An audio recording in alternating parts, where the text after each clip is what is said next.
हमहु सुनते हो तोरे अमृत बानी औ सुनाते हो चौक चौराहा माँ बाबा तोरी कहानी।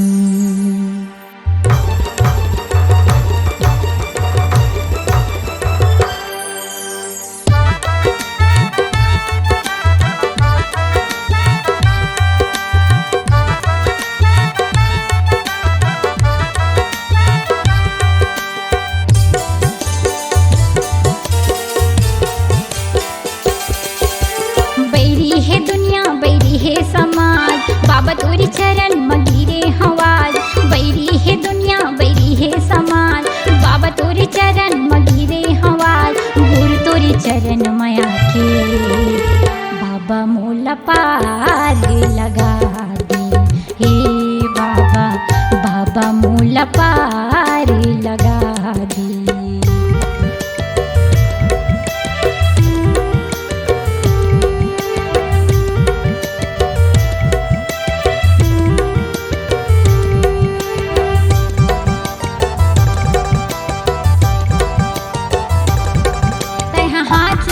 दे मैं हसी लनी वाहू जेने रद्दा मटके बेतेने रद्दा मां भेजा हूँ मानो मानो एक समान किनारा में लगा हूँ मानो मानो एक समान किनारा में लगा हूँ।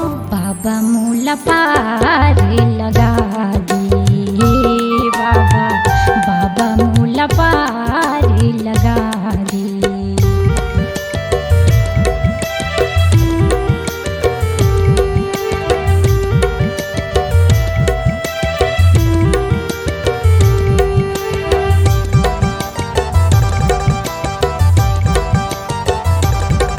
मधुपुर मोर नाव सोनहार है मोर गाँव, इहाँ बाबा जी के छाँव इहाँ बाबा जी के छाँव। होते शाम सवेरा इहाँ बाबा जी के डेरा, इहाँ बाबा जी के डेरा, इहाँ बाबा जी के डेरा।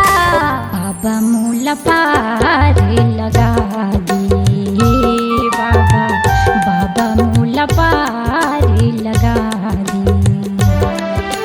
बैरी है दुनिया बैरी है समाज बाबा तोरी चरण मगिरे हवाज, बैरी है दुनिया बैरी है समाज बाबा तोरी चरण मगिरे हवाज। गुरु तोरी चरण माया के बाबा मोला पार लगा दे, हे बाबा बाबा मोला पार लगा दे, हे बाबा बाबा मोला पार लगा दे।